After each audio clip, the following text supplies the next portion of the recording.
आप सभी स्टूडेंट को good afternoon. UG senior Saraswati academy में आती हूँ मैं एजुकेशन थ्योरी क्लासेस। आज की क्लास में बात करेंगे व्यक्तित्व के सिद्धांत के बारे में। तो ये मनोविश्लेषणात्मक सिद्धांत सिगमंड फ्राइड के अनुसार दिया गया है और मनोलैंगिक व्यक्तित्व विकास सिद्धांत सिगमंड फ्राइड के अनुसार। यानी कि कहने का मतलब ये है कि सिगमंड फ्राइड ने दो सिद्धांत दिए हैं, ठीक है। एक मनोविश्लेषणात्मक सिद्धांत, एक दिया है मनोलैंगिक व्यक्तित्व विकास सिद्धांत। तो सिगमंड फ्राइड के अनुसार है, ये इंपॉर्टेंट है। आज की क्लास में हम सिगमंड फ्राइड के अनुसार ही सिद्धांत पढ़ाएंगे, दोनों सिद्धांत की व्याख्या करेंगे, ठीक है। और कार्ल रोजर्स के व्यक्तित्व सिद्धांत कौन सा है, यदि आपसे मिलान में पूछा जाए तो आपको आना चाहिए, तो आप बता पाएगा कि व्यक्ति केंद्रित सिद्धांत कार्ल रोजर्स के अनुसार है, या नेम बदल के आ सकता है आत्म सिद्धांत या व्यक्तित्व का समवर्तिक सिद्धांत। और गोल्डन आलपोर्ट के अनुसार यदि पूछा जाए तो आपको बताना है व्यक्तित्व का सिद्धांत है या सिलगुणों का सिद्धांत, ठीक है। ये दोनों एक ही नाम है, ठीक है, नेम चेंज है बस। तो आलपोर्ट के अनुसार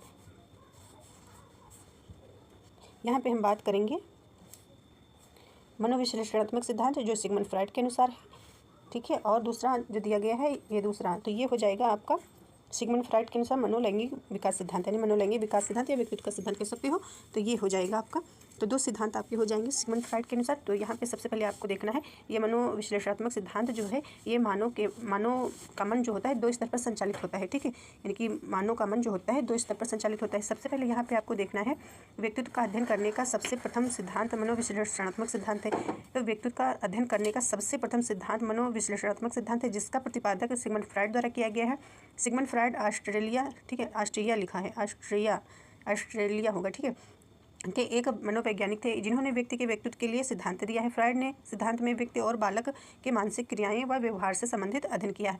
तो इसमें कहने का मतलब हो जाएगा कि जो सिगमंड फ्राइड हैं, ठीक है, सिगमंड फ्राइड हैं तो इन्होंने व्यक्ति या बालक के मानसिक क्रियाएं, ठीक है, मानसिक क्रियाएं या व्यवहार से संबंधित क्रियाओं का अध्ययन करा हुआ है। तो कहने का मतलब ये हो गया, जैसा कि हमने अभी आपको बताया कि मानव का जो मन होता है दो स्तर पर संचालित होता है, इस प्रकार से समझिए। यानी कि व्यक्ति जो होता है मानसिक क्रियाएं व व्यवहार से संबंधित अध्ययन करता है, यानी फ्राइड के अनुसार व्यक्ति का। इस प्रकार से आप समझने का प्रयास करिएगा यहाँ से। जैसे कि मनोविश्लेषणात्मक यहाँ पे क्या हो जाएगा, मनोविश्लेषणात्मक सिद्धांत फ्राइड के अनुसार। तो एक आपका हो जाएगा व्यक्तित्व सिद्धांत या मन संरचना सिद्धांत, और दूसरा हो जाएगा व्यक्तिगत व्यवहार क्रियाओं का निरूपण या मन के व्यवहार व्यक्तित्व पक्ष। जैसे कि यहाँ पे बताया गया है मानसिक क्रियाएं और व्यवहार से संबंधित क्रियाओं का अध्ययन किया जाता है। तो मनुष्य का मन जो होता है दो स्तर पर संचालित होता है।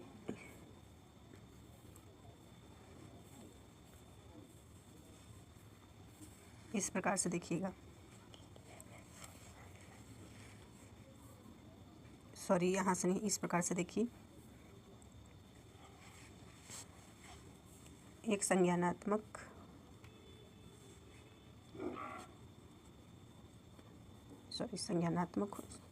छोटा सा लिखें,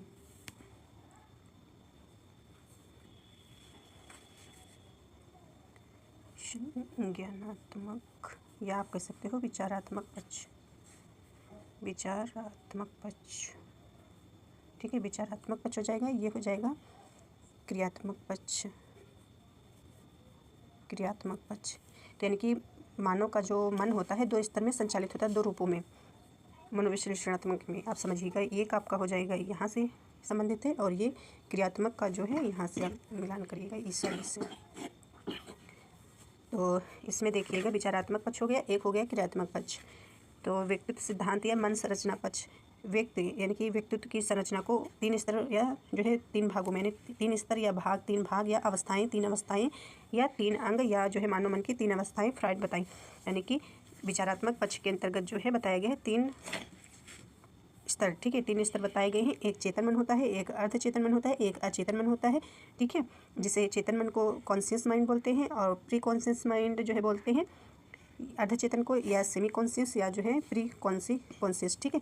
और अनकॉन्शियस माइंड जो है अचेतन मन को बोलते हैं, ये ध्यान रखिएगा। और ये जो दूसरा आपका आता है क्रियात्मक पक्ष, यानी मानव का मन जो होता है दो रूपों में संचालित होता है।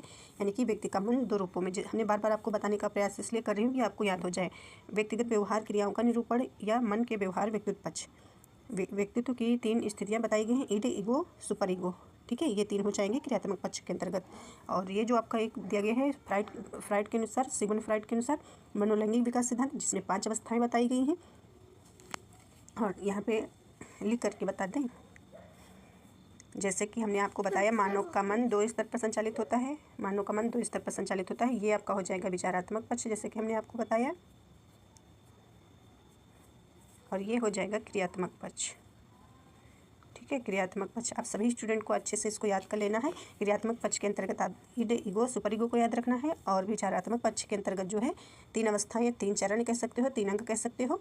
तो ये हो जाएंगे यहाँ पे चेतन, अर्धचेतन और अचेतन मन। ये इतना याद रखना है आपको। इसी तरीके से आप पढ़िएगा तो याद होगा आप सभी स्टूडेंट को, बाकी तो थोड़ा कठिन है याद करना। ये आपका हो जाएगा मनोविश्लेषणात्मक व्यक्तित्व सिद्धांत। ठीक है, तो जो हमने अभी आपको बताया है वही चीज़ें हैं। बाकी एक आपका ये जो टॉपिक था यहाँ पे, ये मनोलैंगिक विकास सिद्धांत। ठीक है, मनोलैंगिक विकास सिद्धांत सिगमंड फ्राइड के अनुसार, तो ये भी हम आपको बताएंगे, तो इसमें आपको ध्यान देना है। ये सिगमंड फ्राइड के अनुसार है। तो सिगमंड फ्राइड की मनोलैंगिक विकास की अवस्थाएं, ठीक है, 5 अवस्थाएं दी गई हैं जो आपको देखना है। मुखावस्था होता है, ठीक है, 1 वर्ष का बालक जो होता है, ठीक है, ये कार्यकाल होता है। गुदावस्था, इसमें 1 से 2 वर्ष का कार्यकाल होता है बालक का। और लैंगिक अवस्था या लिंग प्रधान अवस्था, फालिक स्टेज 2 से 5 वर्ष जो काल होता है बालक का, ठीक है, समय काल। और इसके बाद सुसुप्त अवस्था या अप्रत्यक्ष या अव्यक्त आप कह सकते हो, तो 6 से 12 वर्ष का ईयर का मतलब काल होता है, समय काल, ठीक है, यानी बालक का। और इसके बाद जननेन्द्रिय अवस्था या जननांगीय अवस्था, तो ये 12 से एबव होता है। तो ये ध्यान रखना है। तो सबसे पहले हम यहाँ पे पढ़ा रहे थे, तो ये हम आपको पढ़ाएंगे सबसे पहले यहाँ से। विश्लेषणात्मक व्यक्तित्व सिद्धांत, तो प्रतिपादक सिगमंड फ्राइड है। फ्राइड ने मन की 3 अवस्था को बताया है, 3 अवस्था को बताया है। यह कह सकते हैं कि फ्राइड ने व्यक्तित्व की संरचना को 3 स्तरों में विभाजित किया हुआ है, बांटा हुआ है, जिसे समझाने के लिए उसने सिगमंड फ्राइड ने हमने लिख दिया है। तो सिगमंड फ्राइड ने बर्फ़ की चट्टान, ठीक है, बर्फ़ की चट्टान का उदाहरण दिया है। सिगमंड फ्राइड के अनुसार जैसे समुद्र में बर्फ़ की चट्टान का कुछ भाग पानी के बाहर होता है तथा अधिकांश भाग पानी के अंदर होता है, जो भाग पानी के ऊपर होता है, पानी के बाहर वो चेतन मन होता है, जो 10% होता है, जबकि अधिकांश भाग जो पानी के अंदर होता है वो अचेतन मन होता है, जो 90% भाग तथा जो भाग पानी के अंदर व बाहर दोनों के बीच की स्थिति में होता है वो अर्धचेतन मन होता है, जिसका कोई आकार नहीं होता है। ठीक है, तो यहाँ पे हम इस प्रकार से आपको बताना चाहेंगे, जैसे कि ये समंदर हो गया, ठीक है, ये समंदर हो गया, ये पानी है, ठीक है, ये समंदर हो गया। अब इसमें बर्फ़ है, तो यहाँ पे थोड़ा ये बर्फ़, तो ये थोड़ा सा भाग 10% आपको दिख रहा है, ठीक है, ये आपका हो जाएगा चेतन मन, ये हो जाएगा चेतन मन। फिर इसके बाद जो आएगा ये जो जितना ये डूबा हुआ है बर्फ़ के अंदर, ठीक है, सॉरी समुद्र में, ये नीचे का भाग ये 90% हो जाता है, जो होता है अचेतन मन हो जाता है। और जो ये होता है यानी कि समुद्र में बीच का हिस्सा जो ये होता है भाग, ये आपका हो जाता है अर्धचेतन मन हो जाता है। इस प्रकार से आप याद कर लीजिएगा, समझ लीजिएगा, समझने का प्रयास करिएगा। इसके बाद आप देखिएगा चेतन मन यहाँ पे हो जाएगा, कॉन्शियस माइंड हो जाएगा, ठीक है। तो यहाँ पे देखिएगा चेतन मन में समस्त अनुभव, इच्छाएं, प्रेरणाएं, संवेदनाएं आती हैं। तो कहने का मतलब ये हो जाएगा, ये जो चेतन मन होता है इसमें प्रेजेंट टाइम में जो है फोकस करता है, ठीक है, जो आप कार्य कर रहे हैं उसी पे फोकस करते हैं, जिनका संबंध वर्तमान से होता है।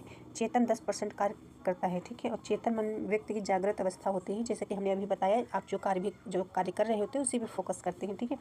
चेतन में भाषा, तथ्य और आंकड़े होते हैं, भावनाएं व कल्पनाएं होती हैं। किसी भी क्षण व्यक्ति के मन में आ रही अनुभूतियाँ का संबंध उसके चेतन मन से होता है, जैसे कि जो भी आप सोच रहे हैं, विचार रहे हैं, जो भी इच्छाएं हो, आपका चेतन मन होता है। इसके बाद आप देखिएगा अर्धचेतन मन क्या होता है। तो अर्धचेतन मन या आप कहिएगा अवचेतन मन या प्री कॉन्शियस माइंड या सब कॉन्शियस माइंड या सेमी कॉन्शियस माइंड, ब्रेन। तो यहाँ पे देखिएगा फ्राइड का मानना है कि अर्धचेतन मन में ऐसी इच्छाएं, विचार, भावनाएं आदि होते हैं जो हमारे वर्तमान चेतन या अनुभव में नहीं होते हैं, यानी कि वर्तमान में जो हमारे चेतन यानी कि वर्तमान चेतन मन में नहीं होते हैं, अनुभव में नहीं होते हैं। जैसे कि आप इस प्रकार समझ सकते हो, पूरा पहले पढ़ लीजिए, परंतु प्रयास करने पर वे हमारे चेतन मन में आ जाते हैं। ये चेतन व अचेतन मन के बीच की अवस्था होती है, ये जो अर्धचेतन या अवचेतन मन होता है, ठीक है। तो ये जो है चेतन मन और अचेतन मन जो ये होता है, इसके बीच की अवस्था ये होती है। अर्धचेतन अवस्था में हम याद की गई बातों को भूल जाते हैं, यानी कि अर्धचेतन मन जो ये होता है हमारा, तो जो हम याद करते हैं भूल जाते हैं, ठीक है, बातों को भूल जाते हैं तथा थोड़ा जोर देने पर याद आ जाती है। तो कहने का मतलब इसमें ये हो जाएगा जैसे कि अवचेतन या अर्धचेतन मन जो होता है, इसमें जैसे आपने कोई बुक्स है अपने फ्रेंड्स को दे दिया, ठीक है, और आप अपने घर पर ढूंढ रहे हैं, अपने अलमारी में ढूंढ रहे हैं कि हमारी बुक्स कहाँ है, फिर आप कुछ देर बाद आपको याद आता है, ठीक है, कि हमने बुक्स को जो है अपने फ्रेंड्स को दिया हुआ है, दोस्त को दिया हुआ है, ये आपका अर्धचेतन मन हो जाता है, यानी कि पूर्ण रूप से इस पर जो है ये मन जो है फोकस नहीं करता है, ठीक है। जैसे कि यहाँ पे बताया गया है अवस्था में, यहाँ पे अर्धचेतन अवस्था में हम याद की गई बातों को भूल जाते हैं, यानी कि हम बातों को भूल जाते हैं तथा थोड़ा जोर देने पर बातें याद आ जाती हैं, थोड़ा जोर देने पर याद आ जाता है कि, ठीक है। और फिर इसके बाद अचेतन मन जो होता है, अनकॉन्शियस मन जो होता है, अचेतन मन में हमारे अनुभव इस प्रकार के होते हैं जो ना तो हमारी चेतना में होते हैं और ना ही अर्धचेतन में, ऐसे अनुभव अचेतन में होते हैं, ठीक है, ना हमारा चेतन मन में होता है कोई, ठीक है, और ना तो अर्धचेतन में होता है अनुभव जो होता है, ठीक है। अनुभव इस प्रकार के होते हैं जो ना तो हमारी चेतना में होते हैं, ना ही अर्धचेतन में होते हैं, ऐसे अनुभव अचेतन मन में होते हैं। अचेतन मन में रहने वाले विचार एवं इच्छाओं का स्वरूप कामुक, असामाजिक, अनैतिक तथा घृणित होता है। शरीर और मस्तिष्क जब दोनों अपना नियंत्रण खो देते हैं तो ये आपका हो जाएगा अचेतन मन हो जाएगा। जैसे कि नींद, जब आप सो रहे होते हैं आपको कुछ भी याद नहीं रहता है, इस प्रकार से समझ सकते हैं आप। और इसके बाद आप देखिएगा, आई होप आप सभी स्टूडेंट के ये टॉपिक समझ में आ ही गया होगा, ठीक है। चेतन मन क्या होता है और जो है यहाँ से समझ सकते हो, जैसे कि चेतन मन प्रेजेंट टाइम में, यानी कि जो आप सोच रहे होते हैं, जो कार्य कर रहे होते हैं उसी पे फोकस करते हैं। अर्धचेतन मन में आप भूल जाते हैं, ठीक है, कुछ देर बाद आपको याद आता है जब आप सोचते हैं, याद करते हैं तो। और अचेतन इसमें जो है आपको ना चेतन मन में कि प्रेजेंट टाइम का याद रहता है, ना तो ये अर्धचेतन मन, यानी कि आप कुछ देर बाद याद करते हैं तो पास्ट का भी नहीं याद रहता है, ठीक है। तो ये आपका अचेतन मन हो जाता है, ये बीच की अवस्था हो जाती है चेतन मन और अचेतन मन की। इस प्रकार से आप याद कर लीजिएगा। और इसमें आप इस प्रकार से ध्यान दीजिएगा, ये आपका जो है विचारात्मक पक्ष होता है, तो आपको ध्यान रखना है विचार से संबंधित है, अनुभव से संबंधित है, जो आप सोच रहे होते हैं, विचार कर रहे होते हैं। तो यहाँ पे आप देखिएगा ये आपका व्यक्तिगत व्यवहार क्रिया सिद्धांत आ गया, जैसे कि ये विचार पक्ष आपका आ गया, सॉरी क्रिया पक्ष हो गया, ठीक है, ये आपका क्रिया पक्ष हो जाएगा, यानी कि मन व्यक्तित्व पक्ष, जैसे कि यहाँ से देखिएगा व्यवहार क्रिया सिद्धांत, मन व्यक्तित्व पक्ष सिद्धांत। तो इसमें क्या है, फ्राइड ने मानव मन की संरचना एवं व्यक्तिगत व्यवहार क्रियाओं के निरूपण हेतु ईड, ईगो, सुपर ईगो की धारणाओं को प्रस्तुत किया है। और फ्राइड ने व्यक्तित्व की 3 स्थितियाँ बताई हैं, यानी कि व्यक्तित्व की जो है 3 स्थितियाँ बताई गई हैं। तो यहाँ पे ईड हो जाएगा, इदम हो जाएगा, ईगो हो जाएगा, अहम, और सुपर ईगो परा अहम हो जाएगा। तो यहाँ से आपको देखना है इदम क्या होता है, अहम क्या होता है, परा अहम क्या होता है, यानी सुपर ईगो। तो इसमें मानव या बालक पशु प्रवृत्ति का होता है, यानी कि इदम में जो होता है, इदम याद रखिएगा, इदम, इसमें मानव या व्यक्ति जो होता है या बालक कह सकते हो, बालक होता है तो वो पशु की भांति होता है, उसको कुछ भी नहीं पता होता है क्या सही है क्या गलत है, उसको जो चाहिए होता है वो कहता है हमको वही चीज़ें चाहिए, वो पशु प्रवृत्ति का होता है, ठीक है, मानसिक संतुलन खो बैठता है। और राक्षस प्रवृत्ति का होता है, बुद्धि नहीं होती, कहने का मतलब ईड जो होता है एकदम, इसमें बालक या व्यक्ति जो होता है उसमें बुद्धि नहीं होती है, उसको जो चाहिए वही चाहिए, उसको पता नहीं होता क्या सही क्या गलत है। एकदम अचेतन मन से जुड़ा होता है, ये जो होता है ये अचेतन मन से जुड़ा होता है। ईगो क्या होता है, ईगो मतलब अहम, बालक मानवता प्रवृत्ति पाई जाती है, यानी कि उसमें इंसानियत नाम की चीज़ होती है, ठीक है, बालक में या व्यक्ति कह सकते हो। मनुष्य का प्रतीक है बुद्धि से कार्य, ठीक है, यानी कि मनुष्य का प्रतीक है बुद्धि से कार्य। इस प्रकार से समझ सकते हैं कि बुद्धि होती है, ईगो मतलब अहम जो होता है, बालक मानवता प्रवृत्ति पाई जाती है। और अहम ये अर्धचेतन मन से संबंधित होता है, ठीक है, मन से जुड़ा होता है, इसमें जो है मन से जुड़ा होता है। और परा अहम क्या होता है, सुपर ईगो, इसमें जो है देवत्व होता है, प्रवृत्ति देवत्व, इसे मानव देवत्व या ईश्वरीय होता है, ठीक है। और परा अहम चेतन मन से जुड़ा होता है, ये ध्यान रखना है। और इसके बाद यहाँ से आप स्टार्ट करेंगे तो देखिएगा ईड क्या है, इदम मतलब जो अभी हमने बताया, मानव मन के इस पक्ष में व्यक्ति के व्यवहार एवं व्यक्तित्व से संबंधित पार्श्विक प्रवृत्तियाँ एवं अनैतिक भावनाओं का संग्रह होता है, जैसे कि हमने बताया पशु प्रवृत्ति का होता है, ठीक है, अनैतिक उसको पता नहीं होता क्या सही क्या गलत है, जो उसको चाहिए होता है वही चाहिए होता है, ठीक है। और इसी के माध्यम से मानव इंद्रिय जनित सुखों की खोज करता है, निःसुखों की खोज करता है तथा अपनी इच्छाओं की तृप्ति के लिए वह किसी भी नियम या रीति रिवाज का उल्लंघन कर सकते हैं, कि वो ये नहीं देखता है, जैसे कि हमने बताया कैसे ही नियम कानून कुछ भी नहीं देखता है, ठीक है, रीति रिवाज कुछ भी नहीं मानता है। व्यक्ति केवल सुख की कल्पना करता है, यानी कि वो उसे बस सुख चाहिए होता है, एकदम अचेतन मन से जुड़ा होता है, आप ध्यान दीजिएगा। ईगो क्या हो जाएगा, ईगो अहम क्या हो जाएगा, मतलब ईड के असामाजिक व नियम विरुद्ध कार्यों को रोकने के लिए, जैसे ये जो है इस जो इदम के अंतर्गत जो बालक आता है उसको रोकने के लिए अहम कार्य करता है। ठीक है, विरुद्ध कार्यों को रोकने के लिए ईगो अर्थात अंतःकरण संरक्षक यानी पहरेदारी का कार्य करता है। ईगो जो होता है पहरेदारी का कार्य करता है। वह व्यक्ति द्वारा क्या किया जाना चाहिए क्या नहीं निर्धारण करता है। अवांछनीय इच्छाओं का दमन करता है। अर्धचेतन मन से जुड़ा होता है। ये जो होता है अर्धचेतन मन से जुड़ा होता है। इसमें व्यक्ति का कार्य यानी कि व्यक्ति कार्य के लिए विचार करता है। इसमें उचित अनुचित ज्ञान होता है और व्यक्ति बुद्धि से कार्य करता है। सुपर ईगो यानी कि परा अहम होता है। यह व्यक्तित्व के आदर्श और नैतिक स्वरूप का प्रतिनिधित्व करता है। इसके अंतर्गत वास्तविक की अपेक्षा कर आदर्शों पर अधिक बल दिया जाता है, यानी कि आदर्श पर अधिक बल दिया जाता है। सुख और आनंद की प्राप्ति के स्थान पर नैतिक एवं आदर्शों की प्राप्ति इसका प्रमुख उद्देश्य होता है। क्या पुण्य है, क्या पाप है, क्या अच्छा है, क्या बुरा है, इसका ध्यान रखते हुए सामाजिक मान्यताओं के आधार पर व्यक्तित्व के इसी पक्ष द्वारा निर्णय किया जाता है। परायम पूरी तरह सामाजिक एवं नैतिक पर आधारित होता है। यह चेतन से जुड़ा होता है, बुरे विचारों से दूर रहता है। उनकी सुपर ईगो जो होता है ये बुरे विचारों से दूर रहता है। ये जो है चेतन मन से जुड़ा होता है। आई होप आप सभी स्टूडेंट को समझ में आया होगा। ठीक है, तो यहाँ से दोबारा से आप देख सकते हैं। वही स्टूडेंट इतना याद कर लीजिएगा। इड क्या होता है, इदम। ठीक है, ईगो अहम और सुपर ईगो परा अहम। और ये जो है किससे संबंधित होता है, तो ये अचेतन मन से संबंधित होता है। ईगो जो होता है ये अर्धचेतन मन से संबंधित होता है। सुपर ईगो जो होता है ये आपका जो है चेतन मन से संबंधित होता है। याद कर लीजिएगा, इंपॉर्टेंट है। और ये इदम जो होता है इसमें जो व्यक्ति होता है सुखों की इच्छा करता है। ठीक है, और ईगो ईड होता है जो सुखों की इच्छा करता है व्यक्ति इसमें। और ईगो जो होता है अहम जो होता है इसमें जो है क्या अच्छा है क्या बुरा है, यानी कि आवांछनीय क्या अच्छा होता है क्या बुरा होता है। ठीक है, उसके विरुद्ध कार्य नहीं करता है। जो अच्छा है उसी कार्य को करता है। जैसे कि असामाजिक व नियम के विरुद्ध कार्य को रोकने के लिए ईगो अर्थात अंतःक्रिया संरक्षक पहरे का कार्य करता है, पहरेदारी का कार्य करता है। वह व्यक्ति द्वारा किया गया कि क्या किया जाना चाहिए क्या नहीं, ठीक है, ये निर्धारित करता है। तो अहम ये हो जाता है। और इसके पास सुपर ईगो जो होता है ये देवतुल्य होता है। ठीक है, यानी कि इसमें नैतिक और आदर्शों का जो है बालक में जो है होता है, कह सकते हो कि नैतिकता की भावना होती है। ठीक है, आदर्श के गुण होते हैं। इस प्रकार से आप समझ सकते हो। और जैसे कि हमने आपको यहाँ पे बता ही दिया था सबसे पहले, तो यहाँ से आप देख सकते हो ये।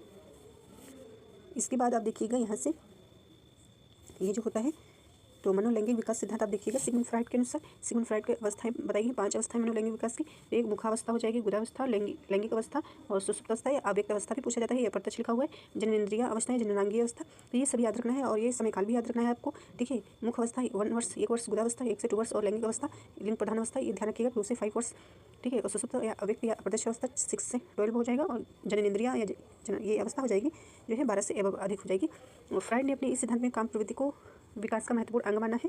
और इसके लिए फ्राइड ने मनोलैंगिक विकास का सिद्धांत दिया है। लिबिडो एक शब्द इसमें प्रयोग किया गया। लिबिडो काम शक्तियों को कहते हैं, यानी कि लिबिडो जो होता है ये काम शक्तियों को कहते हैं जिसमें सुख की अनुभूति होती है। जैसे कि इसमें हम क्या कह सकते हैं, इतना ही आप समझिए पहले। फिर फ्राइड ने अपने सिद्धांत में प्रेम स्नेह व काम प्रवृत्ति को लिबिडो कहा, यानी कि ये जो यौन प्रवृत्ति आप कह सकते हो। ठीक है, और फ्राइड ने अपने सिद्धांत में प्रेम स्नेह व काम प्रवृत्ति को लिबिडो कहा है। पहले इन्होंने यानी कि यौन प्रवृत्ति को बताया था, फिर उसके बाद जो है व्यापक अर्थ दिया है।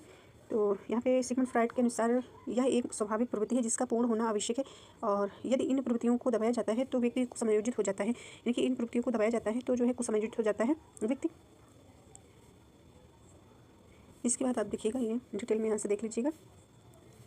मुख अवस्था, इस अवस्था में लिबिडो क्षेत्र, यानी जो लिबिडो होता है, लिबिडो क्षेत्र मुख होता है, यानी कि मुख से कार्य करता है। ठीक है, आनंद की प्राप्ति करता है। बालक को मुख से करने वाली क्रियाओं में आनंद की अनुभूति होती है, यानी कि मुख से जो भी कार्य करते हैं उनको आनंद की प्राप्ति होती है, यानी काटना चूसना जो भी मुंह में ले जाते हैं। ठीक है, यानी काटना कोई चीज़ चूसा करते हैं, इस प्रकार से कर सकते हैं। गुदी अवस्था, इस अवस्था में जो है इसमें कामुकता का क्षेत्र मुख की जगह गुदा हो जाता है, यानी कि कामुकता का जो क्षेत्र होता है, यानी कि कह सकती हूँ यौन अवस्था, यानी कि यौन बताया गया है। ठीक है, और या कामुकता कह सकते हो जैसे कि दिया गया है। तो गुदा होता है जिसके कारण बच्चे मलमूत्र त्यागने उन्हें रोकने में आनंद की अनुभूति होती है। लैंगिक अवस्था जो होता है इसमें लिबिडो का स्थान जो है चेंज होता है, यानी हर एक अवस्था एज में जो है ये लिबिडो यानी कि चेंज हो जाता है। सुख आनंद प्राप्ति की जो है ये चेंज हो जाता है हर अवस्था में। जननेंद्रिय होता है, इस अवस्था में लड़के में जो है मातृ प्रेम की उत्पत्ति व लड़कियों में पितृ प्रेम की उत्पत्ति होती है। कहने का मतलब इसमें ये है कि इस अवस्था में जो है बालक जो होता है माता के प्रति आकर्षित होता है, प्रेम भावना होती है। ठीक है, और जो लड़की होती है उसको पिता के प्रति जो है प्रेम भावना जागृत होती है। और यहाँ से देखिएगा ग्रंथि, लड़कों में जो है ओडिपस कम्प्लेक्स, ठीक है, ग्रंथि पाई जाती है। ठीक है, माता के प्रति जो है प्रेम जागृत होता है। ठीक है, यानी कि ओडिपस, लड़कों में ओडिपस ग्रंथि पाई जाती है। लड़कियों में जो है इलेक्ट्रा कम्प्लेक्स जो है ग्रंथि पाई जाती है जो पिता के प्रति आकर्षण उत्पन्न होता है। सुसुप्त अवस्था या अव्यक्त अवस्था या जो है अप्रत्यक्ष, ठीक है, इसमें लिबिडो का क्षेत्र अदृश्य हो जाता है। लिबिडो शब्द का हर जगह प्रयोग किया गया हर अवस्था में। ठीक है, मुखावस्था में भी लिबिडो का क्षेत्र क्या था, मुख था। ठीक है, और गुदावस्था में जो है लिबिडो का क्षेत्र या कामुकता का क्षेत्र या यौन प्रवृत्ति का क्षेत्र क्या था, तो गुदा हो गया। और इसमें जो है लिबिडो का क्षेत्र क्या हो जाएगा, लिंग अवस्था में जनेंद्रिय हो गया। ठीक है, और इसके बाद सुप्त अवस्था या अव्यक्त अवस्था, इसमें क्या हो जाएगा, जाएगा लिबिडो का क्षेत्र, तो ये आदर्श हो जाता है। आदर्श मतलब बालक जो है पढ़ने जाता है, कॉलेज जाता है, स्कूल जाता है, दोस्त बनाता है, तो वो जो है भूल जाता है, उसी कार्य में जो है रत रहता है। यहाँ से देखिए सामाजिक कार्यों और हम उम्र के बच्चों के साथ खेल कर यानी कि आदर्श से लिबिडो का संतुष्टि प्राप्त करते हैं। ठीक है, खेल कर यानी कि खेलते हैं और भूल जाते हैं। ठीक है, इस प्रकार कर सकते हो अव्यक्त अवस्था, यानी कि आनंद की प्राप्ति करते हैं, यानी कि लिबिडो का क्षेत्र जो हो जाता है बच्चों के साथ खेलकर आदर्श से लिबिडो संतुष्टि प्राप्त करती है। जनन इंद्रिय अवस्था हो जाएगी 12 वर्ष के बाद निरंतर चलने वाली, इसमें हार्मोन्स का निर्माण होने लगता है, जिसके कारण से इस अवस्था में विपरीत लिंग के प्रति आकर्षक होने लगता है। ये आकर्षण बहुत ही तीव्र होता है। तो ये कह सकते हो जैसे लड़का होता है तो लड़की के प्रति आकर्षित होता है, और जो लड़की होती है वो लड़का के प्रति आकर्षित होती है। यानी कि जैसे कि आप समझ सकते हो कि आजकल फैशन है, ठीक है, कि जैसे लड़का है तो लड़की दोस्त बनाता है, ठीक है, कहेगा मेरा प्यार है, ठीक है, जीएफ है, ये है, वो है, ठीक है, इस प्रकार से कर सकते हो, रिश्ते बनाते हैं, ये हो जाएगा इसके प्रति जननेंद्रिय अवस्था। यानी कि लड़का कहता है कि हाँ मेरी प्रेमिका है, ठीक है, इस प्रकार से दोनों में रिश्ते बनते हैं, शारीरिक संबंध, ठीक है, इस प्रकार से समझ सकते हो। और बाकी थैंक यू, मिलते हैं अगले क्लास में। और आप सभी स्टूडेंट जो है आप अपना रिवीजन करते रहें, और रिवीजन बहुत जरूरी है। थ्योरी क्लास भी पढ़ना बहुत इंपॉर्टेंट होता है, पर आपको जो है थ्योरी भी पढ़ना इंपॉर्टेंट है, और अपने समय के मुताबिक जो है अपना पढ़ाई करते रहें और आगे बढ़ते रहें, अपना पढ़ाई करें, और क्लास से टाइम से आती रहेंगे, ठीक है। और मेरी क्लास की वजह से आपका जो है नुकसान ना हो, तो आप अपने हिसाब से पढ़ते रहिएगा। PYQ इंपॉर्टेंट है, ये आप करते रहिए, मैं नहीं करा पा रही हूँ। थ्योरी क्लासेस कोशिश करेंगे सारी जो है यूनिट्स कवर कर दें 10 यूनिट्स तक, ठीक है, 1 से 10 यूनिट्स। बाकी आप सभी स्टूडेंट अपना जो है पढ़ाई करें, और अच्छे से मिलते हैं अगले क्लास में। Thank you.